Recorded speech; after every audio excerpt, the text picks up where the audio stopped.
Olá, meus amigos e minhas amigas.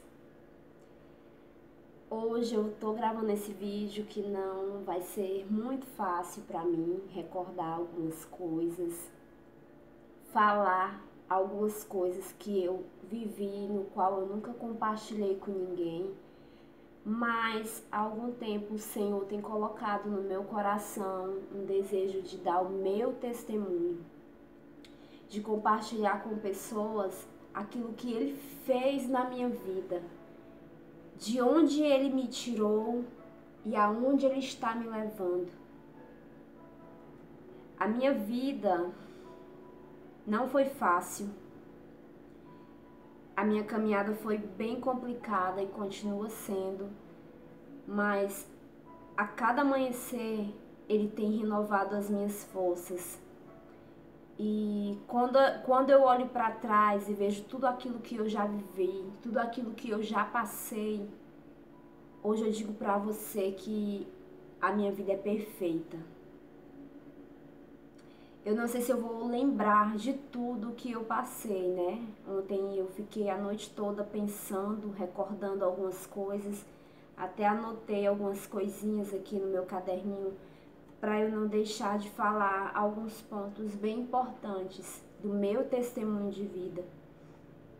E assim, gente, eu espero que esse testemunho de fato ajude outras pessoas, que através daquilo que eu vivi e que eu vou compartilhar com vocês, muitas pessoas sejam tocadas e que elas possam entender que elas são amadas, que elas são preciosas aos olhos do Pai. Então eu vou começar, gente.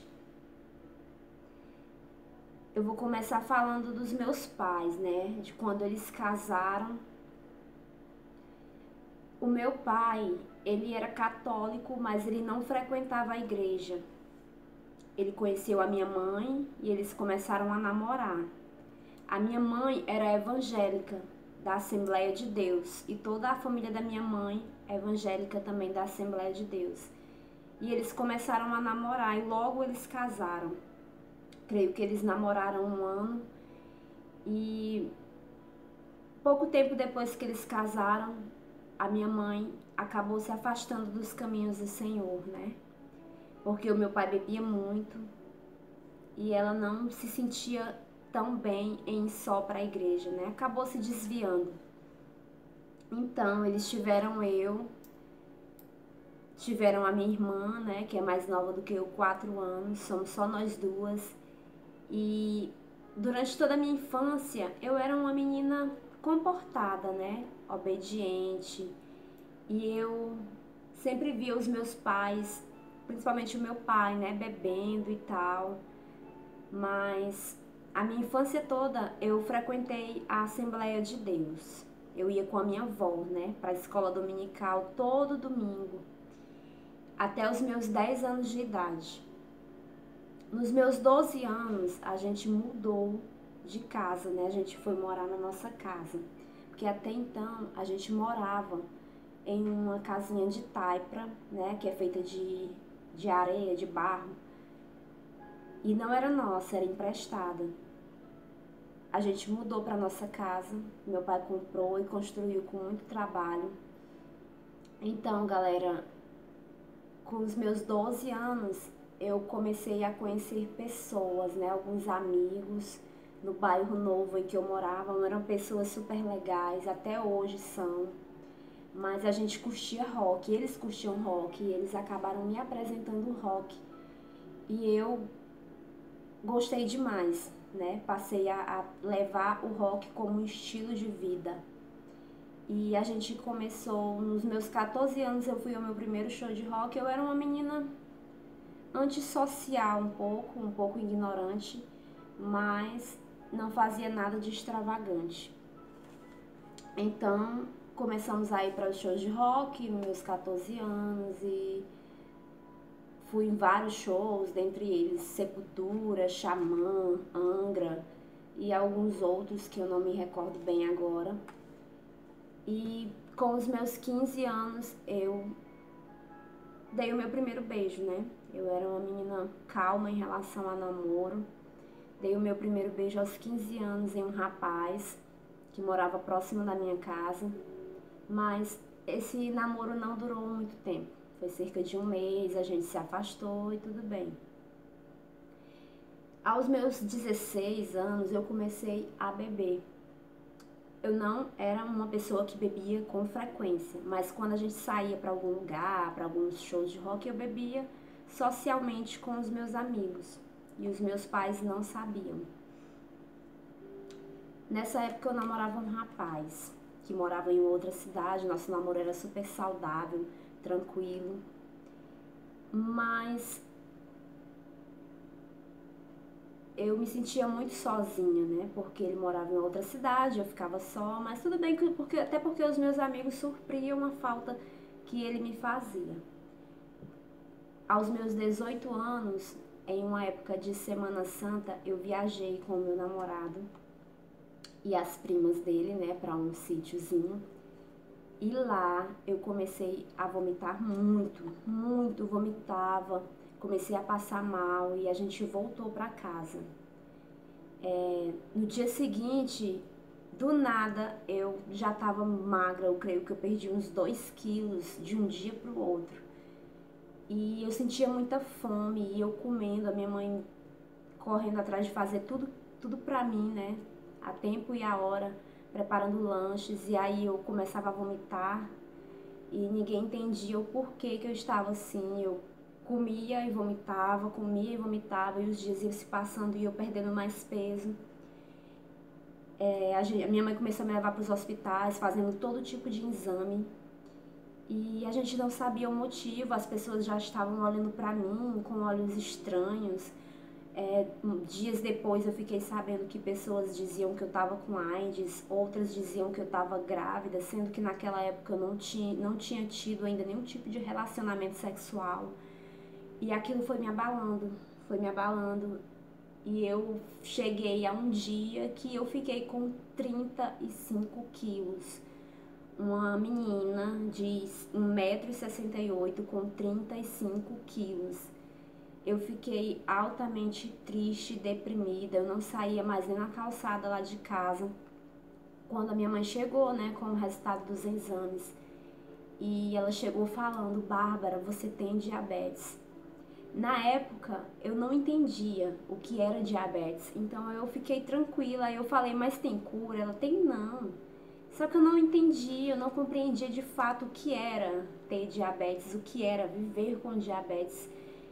E o médico me receitou alguns remédios e eu comecei a tomá-los. E no dia seguinte eu fui fazer exames e a taxa de glicose estava super alta e ele falou: não, a partir de hoje você não toma mais remédios, você vai ter que tomar insulina 2 vezes por dia. E até hoje eu tomo 2 injeções por dia para controlar o açúcar no meu sangue. Eu tenho diabetes tipo 1, eu já fui internada várias vezes. Na época eu passei 3 meses sem sair de casa porque eu me sentia muito feia, muito mal. Eu tava com 35 quilos. 35 quilos, as minhas roupas não serviam em mim, o meu cabelo tava caindo. Eu usava shampoo de bebê e o meu cabelo continuava a cair. E eu fiquei muito feia, gente. E o meu namorado na época, né, sempre do meu lado, me apoiando, cuidando de mim, me dando palavras, me motivando. E foi alguém que realmente me ajudou muito naquela época. E cerca de um ano depois, né, aos meus 19 anos, exatamente no dia do meu aniversário, o meu namorado tinha ido um dia antes na minha casa me ver, né? E eu já não sentia mais aquele mesmo sentimento por ele, não tinha mais aquele amor por ele que eu pensava ter.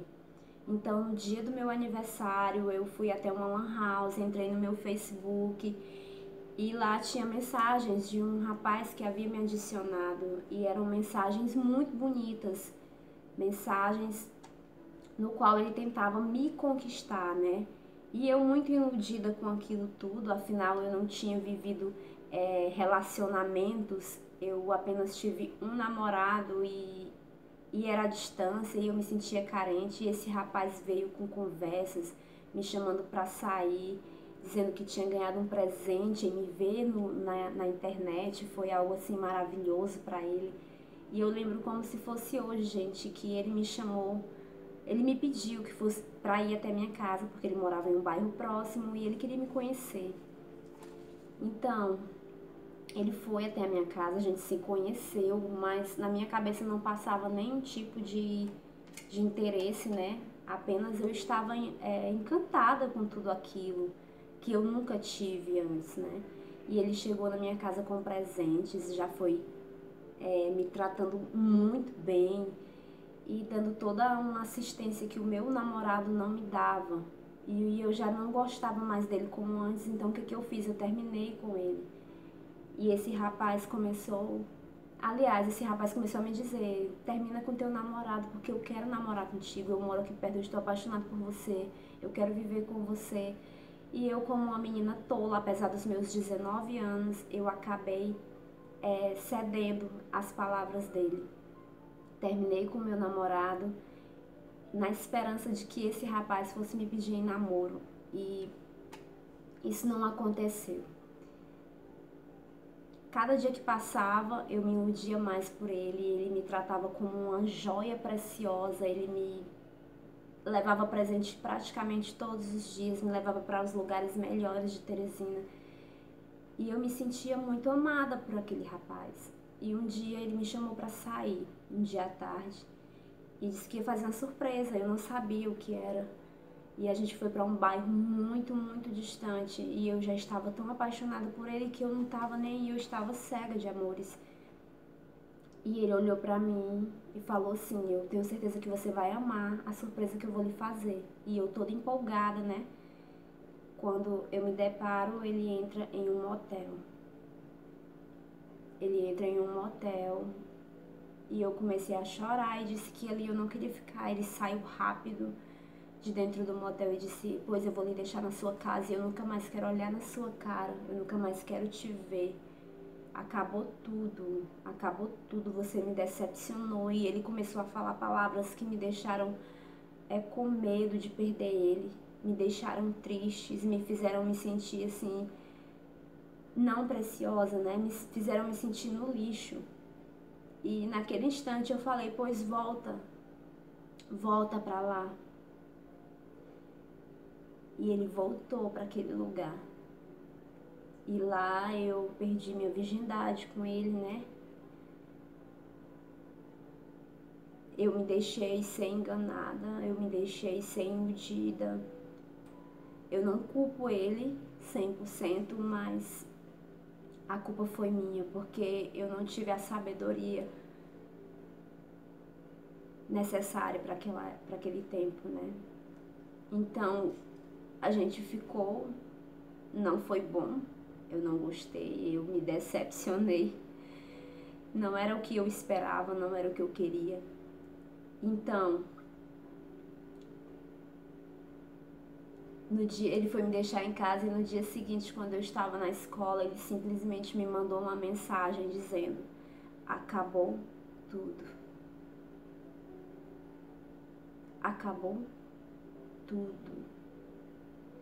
E eu não entendi, afinal eu tinha perdido minha virgindade com ele. Eu namorei 3 anos com um rapaz no qual me respeitou todo o tempo. E eu conheci um rapaz e em um mês eu me entreguei pra ele. E no dia seguinte ele fala: acabou tudo.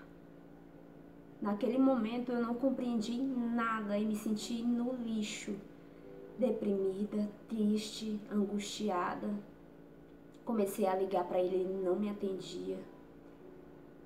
Comecei a mandar mensagens, ele não me respondia, então aquilo foi me deixando preocupada, louca, e foram dias assim terríveis que eu sofri demais, e ele não me atendia. E quando eu cheguei em casa, eu fiquei com tanta dor no meu coração, tanta dor, que eu comecei a me cortar.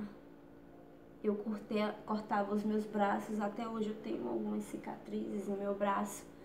Eu cortava com gilete, cortava com a agulha da insulina que eu tomava, me cortava. E meu braço ficava lavado de sangue. E eu queria sentir a dor na minha pele. A dor que estava no meu coração, eu queria sentir na minha pele. E eu me lembro como se fosse hoje, que a minha mãe via, ela não entendia. Eu acho que até hoje ela não entende. Eu acho que ela vai ver esse vídeo, eu não sei como que ela vai se sentir. Mas eu sofri tanto, minha gente, tanto. Tanto.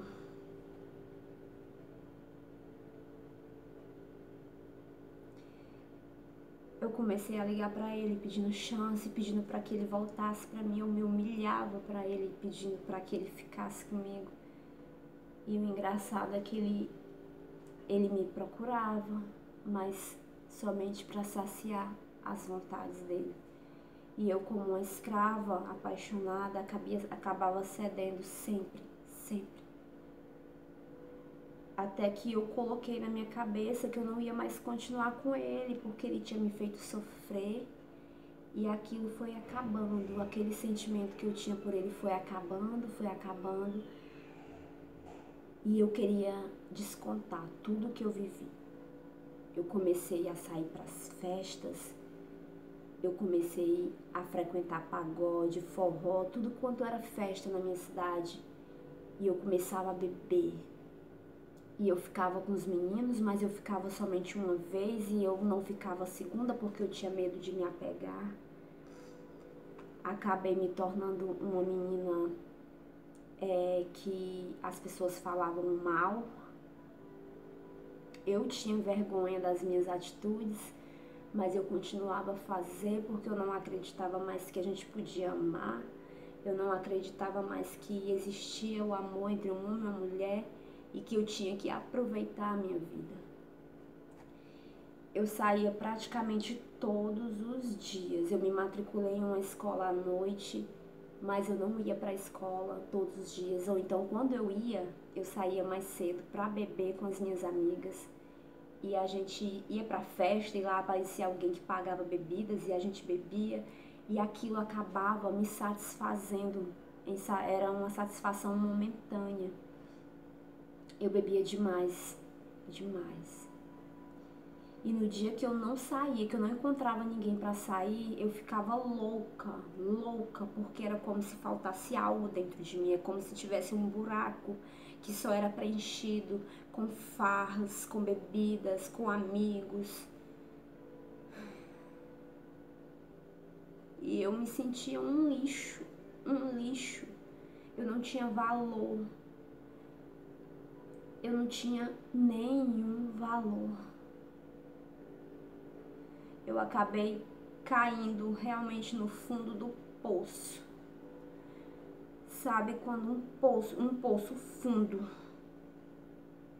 Eu caí lá dentro e começava a cavar para baixo. Namorando, ficando com um, ficando com outro e não me satisfazia.